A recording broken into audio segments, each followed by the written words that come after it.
인간이 모든 것을 정복할 수 있는 시대라 할지라도 순리로 돌아가는 자연의 일을 역으로 되돌릴 수 없음이 분명합니다. 그렇게 뜨겁던 태양도 넘쳐나던 비도 이제는 진정되어 하루를 상쾌하게 시작할 수 있는 때인 듯합니다.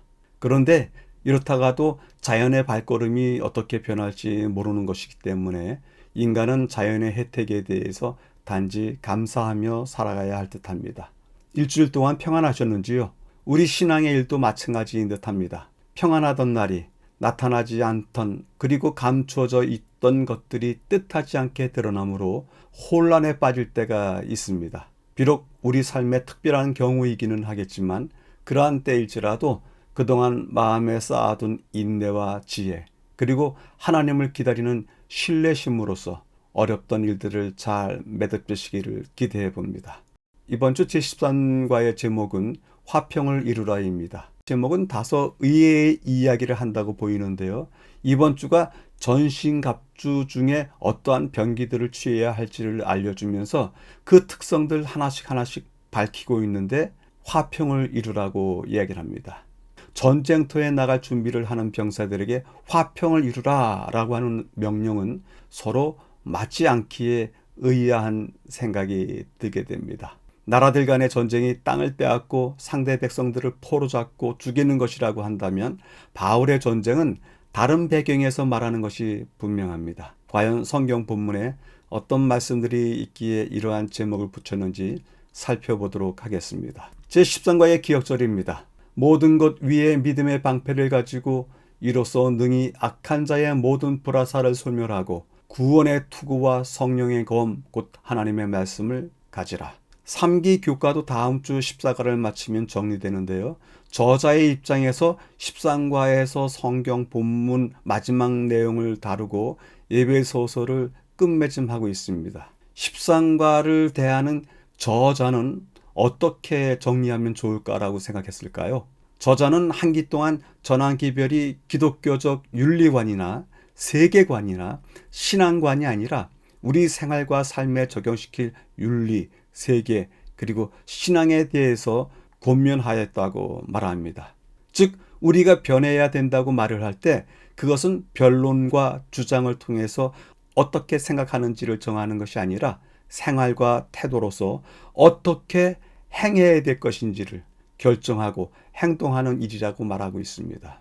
때문에 그렇게 사는 것이 어떠한 것인지를 전쟁터에 나가는 군사의 모습을 빗대서 모든 그리스도인들도 선하게 대전투에 참여하니 하나님의 군사로서 준비를 갖추고 격한 투쟁에서 살아남자고 승리하자고 제안하고 있습니다.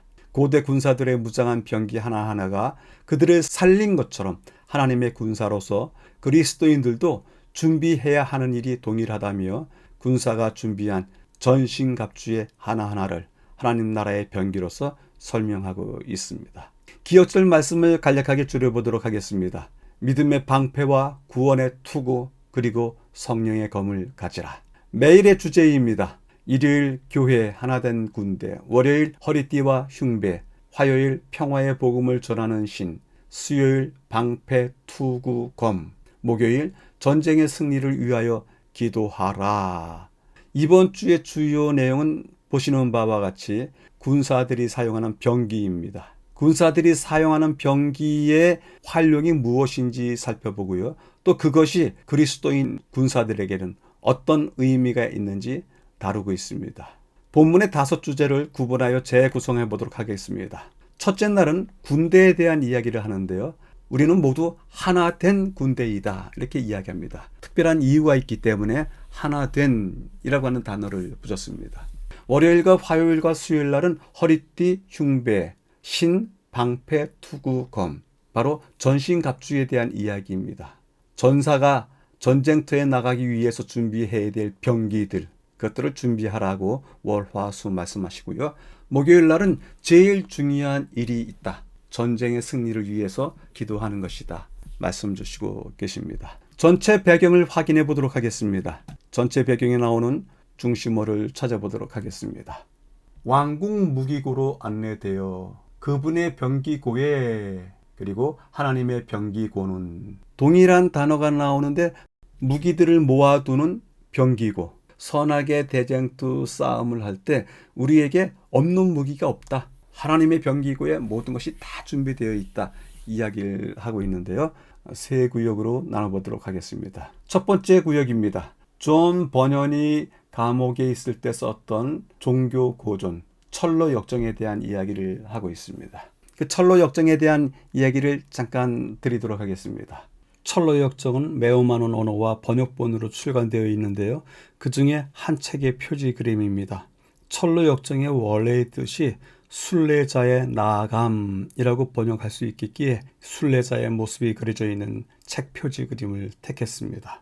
철로 역정이라고 하는 책이 무엇인지 살펴보도록 하겠습니다. 존 버년은 청교도인이다. 그가 철로 역정이라고 하는 책을 썼는데 12년 동안 옥살이 하는 중에 1678년에 이 책을 썼다. 그 책은 멸망하는 성에서 하늘나라에 이르는 고난을 주제로 쓰고 있다. 그리고 이것의 주인공은 그리스도인이라고 하는 이름의 주인공이 나오는데요. 이 책은 종교 고전 중에서 성경 다음으로 이렇게 많이 팔린 책이 없습니다. 약 200개 나라의 언어로 번역이 되어 있다고 합니다.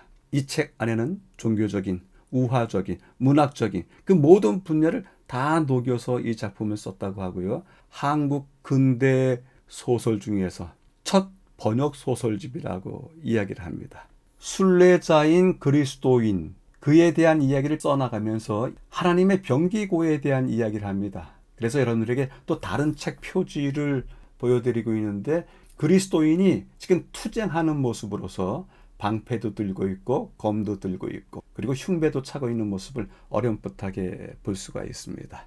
이 책 안에 있는 내용입니다. 주께서 순례자들을 위해 마련한 칼, 방패, 투구, 흉갑, 모든 기도, 닳지 않는 신발 등의 온갖 무기를 보았다. 하늘에 셀 수 없는 별만큼이나 넉넉한 양의 무기들이 주님을 섬기는 데 필요한 사람들을 위해 준비되어 있었다. 도중에 받을 공격에 대비하여 머리부터 발끝까지 뚫을 수 없는 장비로 무장했다. 철로 역정은 존 버년이 1678년 감옥에 있으면서 썼는데요. 주인공인 그리스도인이 순례 생활을 하면서 그가 벌여야 했던 투쟁을 그리고 있습니다. 그런데 철로 역정보다도 1600여 년 전에 바울이 감옥에서 글을 쓰는데요. 그 글이 에베소서입니다. 따라서 우리가 배울 부분에 있어서 철로 역정은 에베소서를 기억나게 할 만큼 그 기록이 유사하지 아니한가 생각이 들게 됩니다. 바울은 하나님의 장엄한 군대인 교회가 그분의 병기고에서 머리부터 발끝까지 완전 무장한 파노폴리아, 즉 하나님의 전신갑주를 입고 있는 모습을 상상하는데요. 교재의 표지 그림이 바로 전신갑주를 이야기하고 그 전신갑주를 파노폴리아라고 이야기를 합니다. 이 파노폴리아에 들어가 있는 병기들이 무엇이 있을까요? 옷도 한두 벌이 아니고 안에서부터 겉옷까지 그리고 흉배까지 그를 보호하는 단단히 보호하는 옷들을 몇 가지를 입고요. 투구도 쓰고요.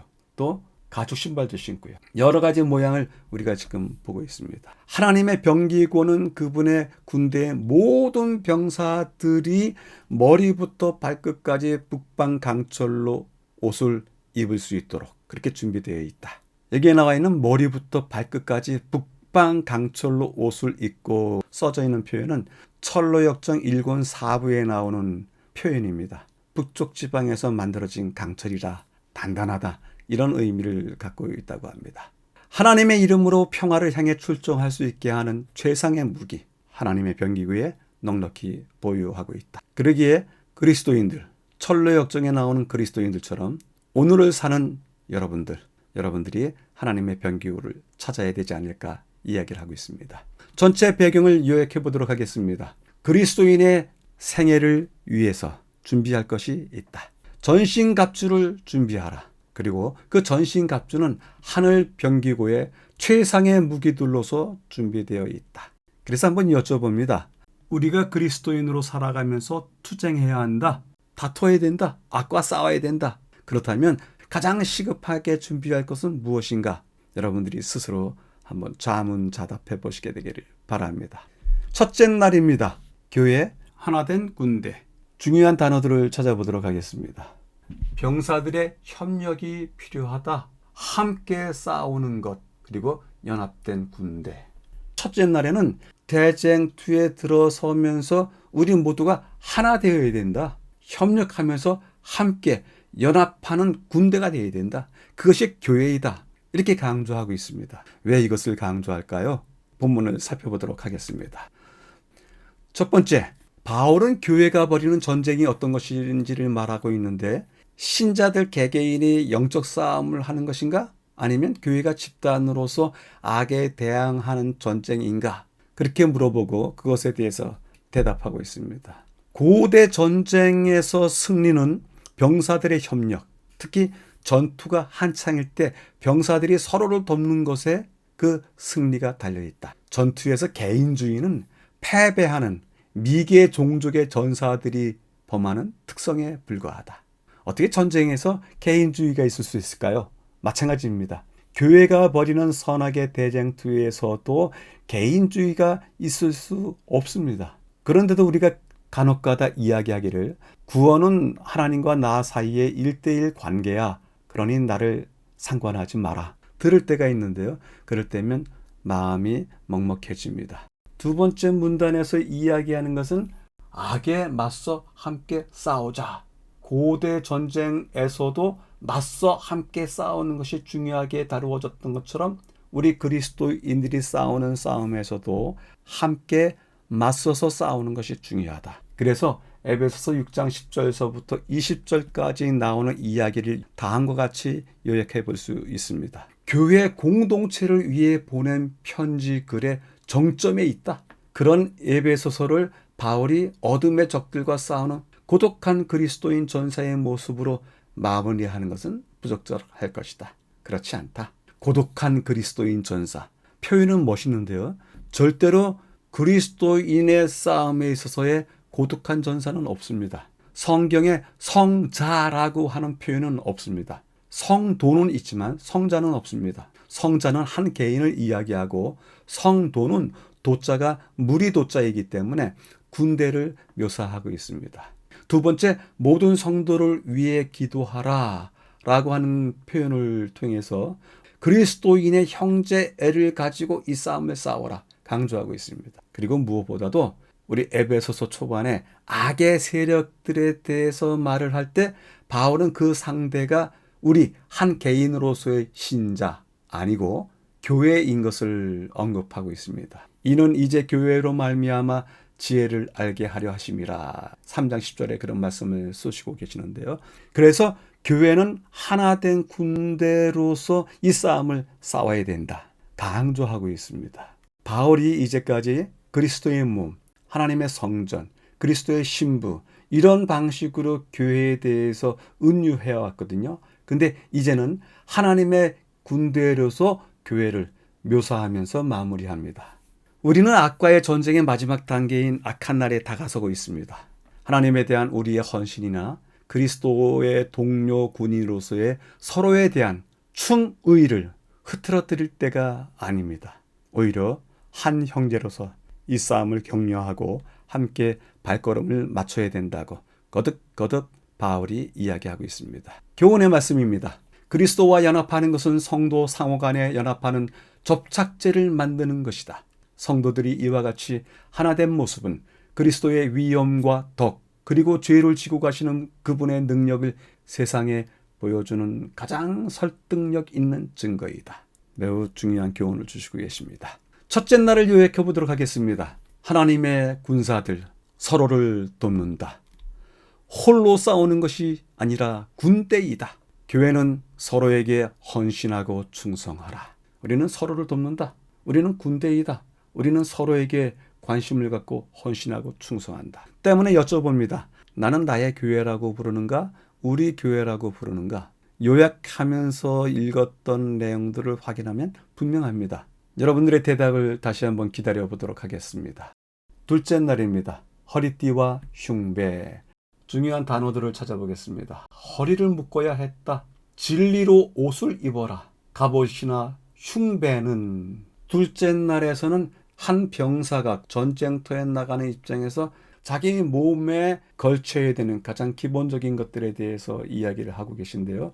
허리띠, 옷, 흉배, 이건 면밀하게 무장하라, 준비하라. 그렇게 이야기하는 것에 대해서 또 자세히 확인해 보도록 하겠습니다. 첫 번째 준비해야 될 것이 무엇이라고요? 허리띠를 준비해야 된다고요. 허리띠가 왜 이렇게 중요할까요? 허리띠가 어떤 역할을 하는지 확인해 보도록 하겠습니다. 이것이 허리띠입니다. 앞에는 장신구처럼 보이지만 사실 장신구이기보다는 계급도 나타나고요. 그리고 자기가 갖고 있어야 될 창들, 어떤 무기들을 이렇게 꽂을 수 있는 그러한 빈자리도 있습니다. 허리띠를 매라. 군장의 시작이다. 의복을 하나로 묶어서 단정하게 한다. 여러 가지 속옷을 입기 때문에 각자 움직여서 안 됩니다. 그래서 허리에서 동여매주는 것입니다. 장비들을 제자리에 고정시키는 역할도 한다. 그래서 이 허리띠는 나름대로 중요합니다. 그런데 이 전쟁과 군대 용어로서 사용될 이 가죽띠를 선하게 전쟁을 치르는 입장에서는 진리의 가죽띠라 이렇게 바울이 이야기합니다. 진리의 가죽띠. 왜 하필이면 가죽띠를 진리의 가죽띠라고 이야기했을까요? 그 이유는 첫 번째는 진리라는 것이 자신의 것이 아니라 하나님의 선물이기 때문에 그렇습니다. 허리띠는 내 자신이 가지고 있는 독특한 내 안에 있는 것이 아니라 무엇인가 주어지고 준비해야 되는 것인데 그 준비를 하나님께서 주신 선물로서 우리에게 주신 것입니다. 진리란 어딘가에 잘 모셔두고 정작 삶에는 아무런 영향을 주지 않는 추상적인 것이 아니다. 진리로 옷을 입어라. 이 거룩한 선물을 누리고 활용해야 된다. 그리스도인들이 진리를 올바로 사용한다면 그들은 능력을 얻게 될 것이다. 그럼에도 불구하고 보호할 하나님의 진리가 그 가치만큼 활용되지 않고 있다. 아쉬워하면서 저자가 쓰고 있습니다. 결국 진리라고 하는 것은 옳기는 하지만 궁색한 이론을 들이대기 위해서 이것이 진리다. 그렇게 이야기하는 것이 아니다. 면피형, 내가 어떤 위기에서 피하기 위한 구호도 아니다. 진리라는 것은 우리의 삶을 통해서 실천되고 실현되어야 하는 하나님 나라의 특성이다. 이야기를 하고 있습니다. 세 번째는 군사가 다음으로 준비해야 될 것이 갑옷, 흉배라고 하는데요. 그 갑옷과 흉배에 대한 모습도 잠깐 보도록 하겠습니다. 가슴을 보호하기 위해서 갑옷을 입고 있습니다. 쇠사슬이나 작은 철판 엮어서 만들었다. 그리고 치명적인 타격에서 자신을 보호하기 위해서 막아내기 위해서 이것을 입는다. 왜 치명적인 타격일까요? 중요한 장기들이 신체의 상단 부분에 있기 때문에 중요한 장기이다. 흉배는 꼭 준비해야 됩니다. 이 흉배에 대해서 또 바울은 이야기하기를 의의 흉배를 입으라고 촉구했습니다. 진리의 띠와 마찬가지로 의의 흉배, 흉배 앞에 또 하나의 수식어를 덧붙였는데 의라고 하는 수식어를 덧붙였습니다. 왜냐하면 거룩하신 지휘관이신 여호와께서 준비하신 무장의 일부이기 때문에 이 또한 하나님께서 주시는 것이기 때문에 하나님께서 주시는 것으로서 우리 자신을 보호하는 것이기 때문에 의의 흉배라고 이야기를 했습니다. 의의 흉배라고 했을 때 의라고 하는 것은 거룩함, 선함, 진리와 연관 지으면서 다른 사람들, 특히 동료 교인들을 정의롭고 선하게 대하는 자질이라고 생각하면서 바울은 썼다고 합니다. 매우 중요한 교훈입니다. 우리 동료 교인들에 대해서 정의롭고 선하게 대할 수 있는 그러한 자질들을 키워야 된다고 이야기를 하고 계십니다. 교훈의 말씀입니다. 교회가 세상에 대한 충성을 버리고 그리스도의 의를 옷 입는다면 교회 앞에는 빛나고 영광스러운 날이 동틀 것이다. 교회에 대한 하나님의 약속은 영원히 굳게 설 것이다. 하나님께서는 교회를 영원한 미덕, 많은 세대의 기쁨으로 삼으실 것이다. 그것을 멸시하고 거절한 사람들이 버린 진리는 승리할 것이다. 비록 때때로 저지당하는 듯이 보이는 그 발전은 결코 저지되지 않았다. 둘째 날을 요약해 보도록 하겠습니다. 허리띠를 메고서 굳게 자리에 서라. 허리에 일단 힘이 들어가야지 한 개인이 든든히 설 수 있지 않습니까? 그런 입장에서 허리띠를 메고 굳게 자리에 서 있어라.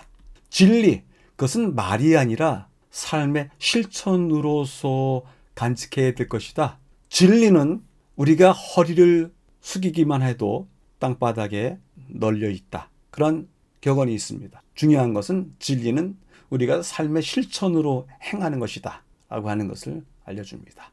또한 갑옷을 입으라고 하는데 이 갑옷은 치명적인 타격에서 우리들의 가장 중요한 인체 부위인 가슴을 보호한다. 그러기에 한번 이런 것을 빗대어서 물어볼까요? 굳게 설 자리를 흔드는 것, 굳센 마음을 흔드는 것. 만약에 우리가 굳게 내 자리를 지키지 못하고 있다고 하면 그 굳게 설 자리를 흔드는 것, 굳센 마음을 흔드는 것, 그것은 무엇인지 생각해 보시게 되길 바랍니다. 셋째 날입니다. 평화의 복음을 전하는 신. 군용 가죽신을 신었다. 평화를 만드시는 그리스도를 생생히 경험함으로, 그리고 평화의 복음을 선포하는 자로 묘사한다. 신에 대한 이야기를 할 때 평화의 복음을 전하는 신, 이렇게 앞에 수식이 있기 때문에 그 신 자체가 주는 이야기가 무엇일까 확인해 보도록 하겠습니다. 전쟁을 준비하는 군사들이 어떠한 신을 신었는지를 이야기하고 이사야서 52장의 이야기를 하도록 하겠습니다. 이것이 군인들이 신었던 가죽신의 모습입니다. 전장의 험한 지형을 다니기 위해서는 가죽신이 필요했습니다. 그리고 그 가죽신의 밑창에는 징이 달려 있어 갖고서 굳게 설 수 있었습니다. 미끄러지지 않습니다. 그리고 또 밑창이 여러 겹으로 묶여 있기 때문에 그렇게 발이 피곤하지 않았습니다. 이것이 전쟁에 나가는 군인들이 신는 신 이야기인데요. 이 신 이야기를 이사야서 52장 7절을 통해서 설명하고 있습니다. 과연 이사야서 52장 7절에 나오는 말씀, 좋은 소식을 가져오며 평화를 공포하며 복된 좋은 소식을 가져오며 구원을 공포하며 시온을 향하여 이르기를 내 하나님이 통치하신다 하는 자의 산을 넘는 발이 어찌 그리 아름다운고. 이 말씀에 의하면 좋은 소식을 가져오고 평화를 공포하고 복된 좋은 소식을 가져온다. 그리고 구원을 공포한다. 이런 소식을 전하는 사람이 오는 그 발자국 소리는 얼마나 좋을까요? 그렇기 때문에 그가 산을 넘는 발, 그가 또 발에 실은 그 신, 그를 보호해줬던 그 신, 그것이 얼마나 아름다울까요? 사자가 여호와께서 당신의 백성들을 대신하여 이겼고 이제 평화를 주셨다는 소식을 전하는 사자의 발걸음 기다려집니다. 바울은 가죽신에 대한 이야기를 그렇게 하면서도 에베소서의 평화를 8번씩이나 걸쳐서 강조하고 있다. 그 8번 중에서 대표적인 것 몇 절을 한번 적어봤는데요. 우리 아버지 하나님과 주 예수 그리스도께서 내려주시는 은혜와 평화가 여러분들에게 있기를 빕니다. 그리스도는 우리의 평화이십니다. 그분은 오셔서 멀리 떨어져 있는 여러분에게 평화를 전하셨으며 가까이에 있는 사람들에게 평화를 전하셨습니다. 아버지 하나님과 주 예수 그리스도께서 성도들에게 평화를 내려주시고 8번 모두를 적진 않았지만 지금 적은 이야기만으로도 에베소서가 평화를 이야기하는 데 초점을 맞추고 있다라는 것을 찾을 수가 있습니다. 전투에 임하고 있는 군사를 통해서 그리스도인 군사들이 평화의 신을 신고 있다, 이렇게 바꾸어서 이야기하는데요. 이것을 보면서 다시 한번 생각하는 것은 우리는 그리스도의 승리, 그분의 평화, 그를 선포하는 자들이 아닌가. 우리에게도 그러한 신발이 신겨져 있지 않는가. 우리가 가는 곳마다 그리스도께서 승리하셨다, 그분께서 평화를 가져오신다, 이렇게 선포하는 자가 되어야 되지 않는가 생각을 해보게 됩니다. 세 번째 부분에서는 복음의 무기를 사용해서 화평을 이루라. 그 평화에 대해서 이야기할 때 어떻게 이루라 하는 것인지 이야기를 합니다. 무장하라는 그의 요청을 무기를 휘두르라, 그런 뜻으로 오해하지 않기를 바란다. 그렇기 때문에 평화의 복음 선포하는 자이다, 이렇게 이야기하고 있습니다. 우리 그리스도인들은 실제로 사람을 죽이는 무기를 휘두르는 사람들이 아니죠. 대신에 평화의 복음을 선포하는 자 맞습니다. 본문에 평화를 이루는 일에 대한 교훈을 적고 있기 때문에 중요하게 여겨서 한번 같이 보도록 하겠습니다. 교회는 그리스도인 덕목, 겸손, 인내, 용서 등과 실천, 기도, 예배라는 복음의 무기를 사용해서 화평을 이루어야 한다. 교회 안에 가득 차 있는 그리스도인들, 그들이 가지고 있는 덕목과 실천으로 인해서 화평이 교회에 있게 될 것이다. 그리스도인 덕목이 무엇이냐? 겸손과 인내와 용서이다. 그렇다면 교회가 화평해질 것이다. 기도드리고 예배드리라. 그러면 교회가 화평해질 것이다. 특별히 또 한 문장이 있는데요. 연합, 덕을 세우는 말, 부드러운 마음을 강조해온 바울은 우리도 스스로 이렇게 돼야 되지 않습니까? 연합하고 덕을 세우고 부드러운 마음을 우리가 가져야 되지 않겠습니까? 근데 그런 것들을 바울이 강조해 왔습니다. 근데 신자들이 다른 사람들과의 관계에서 전투적인 태도를 취할 것을 기대하지 않는다. 어떻게 이 이야기를 풀어볼까요? 혹시 교회에서 어떤 형제가 잘못했을 때 그것은 진리가 아니다. 그것은 원칙이 아니다. 그렇게 이야기하는 것보다 우선은 먼저 그리스도인 덕목으로서 그를 용서해주고 그를 끌어안는 것이 더 필요하지 않을까 생각을 갖게 됩니다. 두 번째 문장이 그것들을 가르쳐주고 있습니다. 그리스도인 덕목과 실천으로 화평을 이루라. 교훈의 말씀을 읽어보도록 하겠습니다. 형제 자매들이여 그대들은 그리스도인의 전신갑주를 입을 것인가? 평화의 복음에 예비한 것으로 신을 신을 때 그대들은 백성들에게 전할 진리를 가지고 집집마다 방문할 수 있는 준비가 될 것이다. 때때로 그대들은 이런 종류의 사업이 힘들다는 것을 깨닫게 될 것이다. 그러나 만일 그대들이 믿음으로 전진한다면 주님께서 그대들 앞서 가실 것이며 그대들이 행하는 길에 당신의 빛을 비춰 주실 것이다. 요약해 보도록 하겠습니다. 평안을 전하는 신을 신으라. 주님의 평화 모두에게 보이라. 신자들에게도 그리고 이웃들에게도 보이라. 우리의 덕목과 규범 배운 대로 아는 대로 행하라. 그래서 여쭤보도록 하겠습니다. 내가 나타내는 그리스도인 덕목과 실천 규범 무엇이 있던가? 두드러지게 하는 것, 자주 하는 것, 또 즐겨 하는 것이 무엇이 있는가 여쭤볼 수 있으리라 생각해 봅니다. 넷째 날입니다. 방패, 투구, 검. 주요 단어들을 찾아보겠습니다. 방패는 커다란 직사각형 방패이다. 전투 투구, 철이나 청동으로 만들어졌다. 양날이 서 있는 단검, 검을 준비해야 된다. 넷째 날은 한 병사가 전쟁터에 나가서 적군과 대항하기 위해서 사용하는 방패, 투구, 검에 대해서 이야기하고 있는데요. 이 방패, 투구, 검 모두 다가 자신을 보호하고 지키는 병기들입니다. 과연 그 이야기에 대해서 또 우리가 어떤 교훈을 배워야 될지 살펴보도록 하겠습니다. 첫 번째 문장입니다. 방패에 대한 이야기를 하고서 그 방패를 또다시 믿음의 방패 이렇게 이야기합니다. 자, 믿음의 방패까지 가기 전에 방패의 역할에 대해서 보도록 하겠습니다.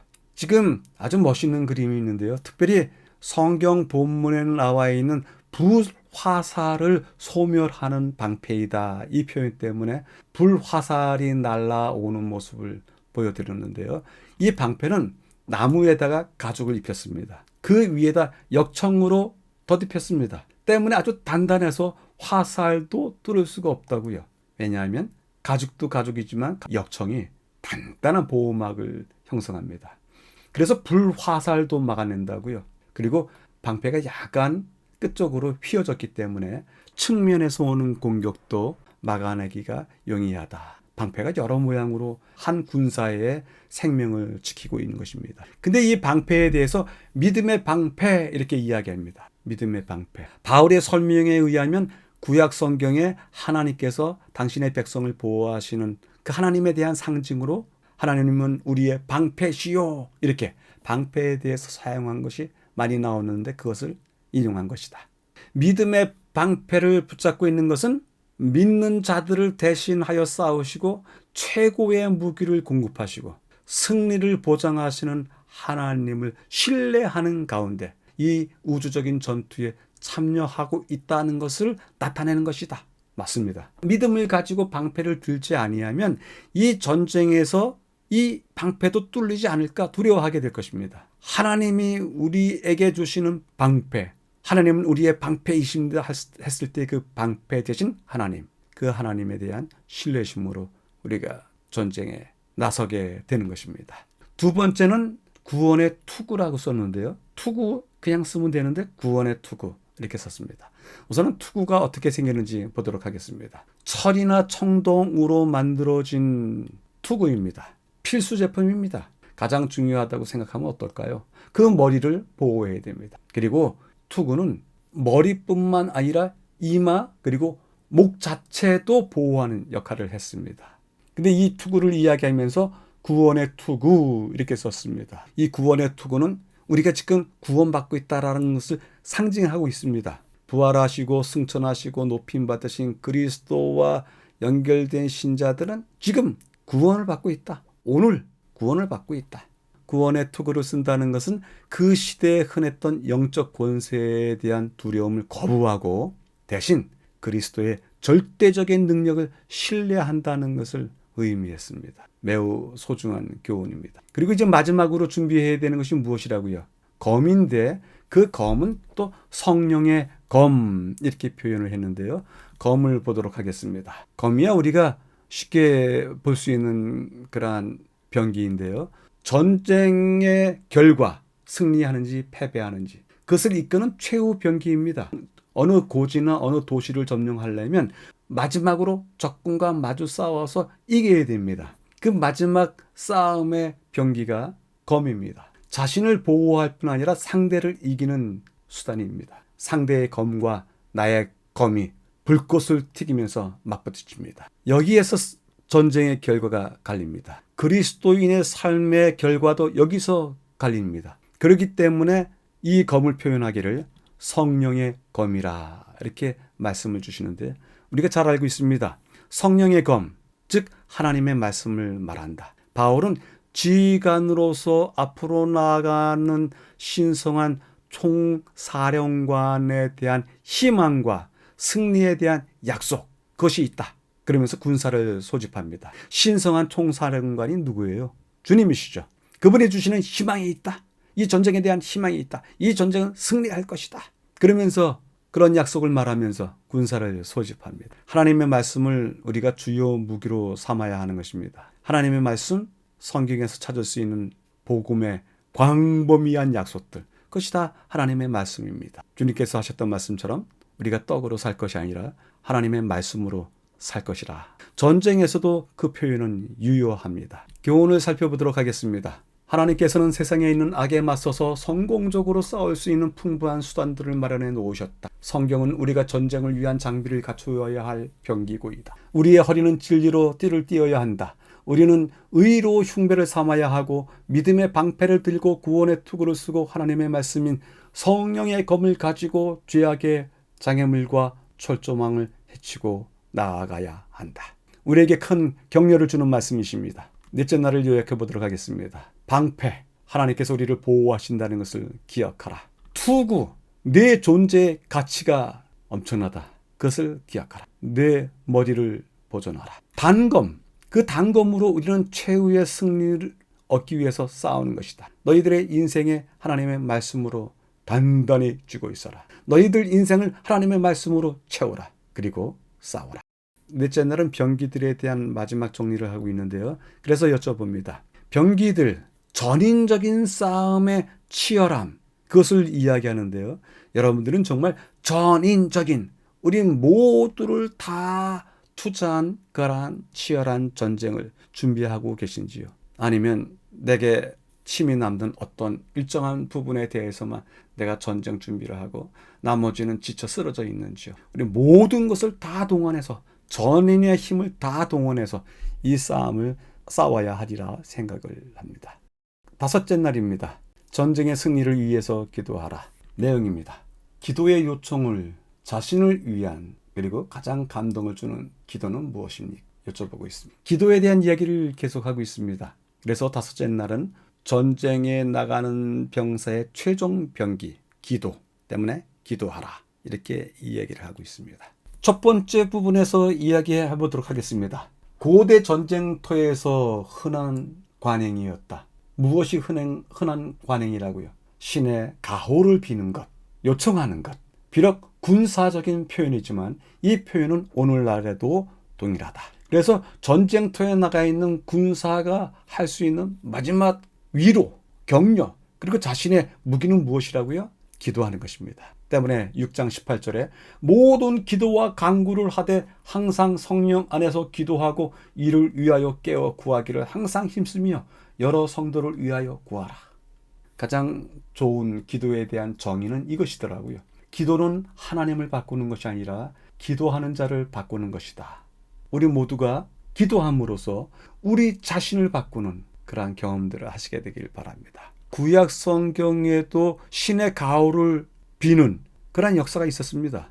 야하시엘의 권면에 따라서 여호사밧이 전투에 나가기 전에 온 유다와 예루살렘 주민들을 이끌고서 여호와 앞에 엎드려 여호와께 경배했던 이야기가 역대하 20장 18절에 나와 있습니다. 바울이 군사 용어를 사용한 권명 중에서 군대 용어로서 이 용어는 있지 않지만 바울이 사용한 전쟁에 대한 권명 중에서 가장 핵심적인 부분이 기도입니다. 그러면서 두 가지 기도를 요청하는데요. 첫 번째는 바울이 수신자들에게 모든 성도들을 위해서 열렬하게 긴급하게 끈질기게 기도하라고 이야기합니다. 교회가 악의 세력과의 싸움에서 승리하려면 성령에 감동되는 기도를 통해서 하나님에 대한 의존감을 나타내야 됩니다. 기도는 하나님을 향한 우리 자신을 바꾸는 것이지 하나님을 우리에게 향하도록 바꾸는 것이 아니라고 말씀을 드렸는데 바로 본문에서도 그런 말씀이 나옵니다. 두 번째 기도의 요청이 있는데요. 이 두 번째 기도의 요청은 또한 나를 위하여 이렇게 썼습니다. 교회를 위해서도 기도하지만 나를 위해서도 좀 기도해달라. 바울이 자신을 위해서 기도해달라고 합니다. 하나님께서 자신에게 올바른 기별을 적절한 때 올바른 방법으로 전할 수 있도록 기도해달라 요청합니다. 위대한 요청입니다. 자기의 사명, 그리스도 안에서 유대인과 함께 이방인을 구속하시고 한 새 사람으로 창조하신 하나님의 개입에 대한 그 공개된 비밀에 대한 그 위대한 계획에 대해서 나도 참여하고 너희들도 참여해달라 하는 입장에서 자신을 위해서 기도해달라고 이야기를 하고 있습니다. 간절하고 끈기 있게 기도하라 이야기를 하고 있는데요. 간절하고 끈기 있게 기도에 참여하라고 촉구하는 이유가 있습니다. 전쟁터에서 지금 기도하는 병사의 모습을 보고 있는데요. 전쟁터에서 기도하는 병사는 얼마나 간절하게 기도할까요? 또 조금의 쉼이 있더라도 그 쉬는 시간에 얼마나 또 끈기 있게 기도에 참여할까요? 상상해보면 이해가 갑니다. 우리도 그렇게 해야 되는데 그 이유가 있습니다. 첫 번째, 초자연적인 적들과의 영적 전투의 위협에 우리가 있다. 이것은 끔찍하고 또한 현실적인 것이다. 이것은 뭐 이상적이나 논리적이나 철학적이나 개념적인 것이 아니다. 이것은 현실이다. 그러니 이러한 현실에서의 영적 전투를 위해서 간절하고 끈기 있게 기도에 참여하라. 두 번째요. 하나님의 영적 본능과 승리에 대한 약속이 주어지지 않았느냐? 그러니 그 약속을 위해서 간절하고 끈기 있게 기도에 참여하라고 이야기를 하고 있습니다.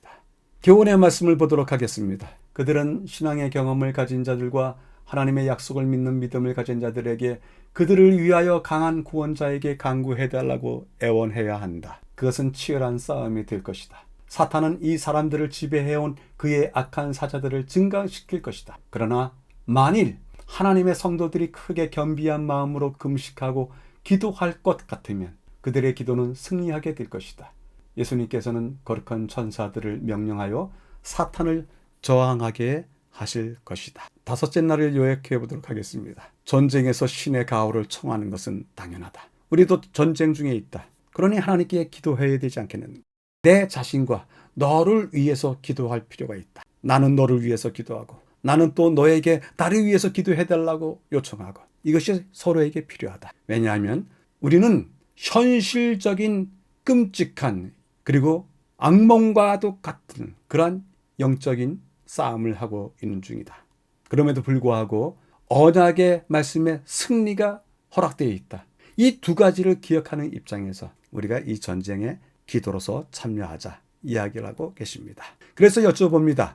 기도, 우리가 드리는 기도가 선악의 투쟁을 이끌어갈 만한 힘이 있는가? 이것은 스스로에게 묻고 대답하는 것인데요.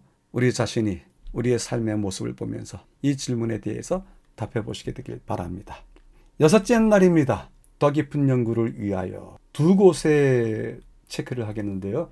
첫 번째, 주님의 백성들이 이것을 이루지 못한다면 한 마음, 한 목적, 하나의 위대한 목표에 헌신하는 완전한 조화를 이루어야 할 곳에서 시간과 능력이 낭비되고 노력해도 성과가 없을 것이다. 연합은 힘이다. 한 머리 아래서 하나의 고귀한 목적을 위해 조화롭게 협력하는 소수의 거듭난 영혼들은 모든 전투에서 승리를 거둘 것이다.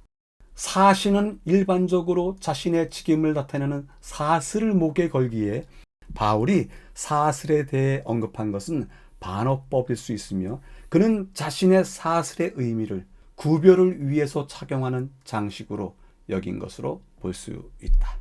자신에게 질문하기를 던져보도록 하겠습니다. 우리 모두는 하나님의 군사들이다. 더디지만 조금씩 나아가고 있는가? 우리 모두가 한 걸음만이라도 반 걸음만이라도 매일같이 나간다면 우리의 일련은 달라질 것입니다. 비록 작은 걸음 한 걸음이지만 그것은 위대한 우리의 변화를 위한 걸음이 되리라 생각을 해봅니다. 오늘의 교과를 세 줄로 요약해 보도록 하겠습니다. 우리는 하나님의 군사들이다 때문에 전신갑주를 준비하자. 전신갑주 하나님의 무기고에 쌓여 있다. 오늘 한 걸음만 내디딜 수 있다면 내일은 천국 문 앞에 있게 될 것이다. 본 학계의 교과 연구에 참여해 주신 여러분들께 감사드립니다. 다음 주에 다시 뵙겠습니다. 감사합니다.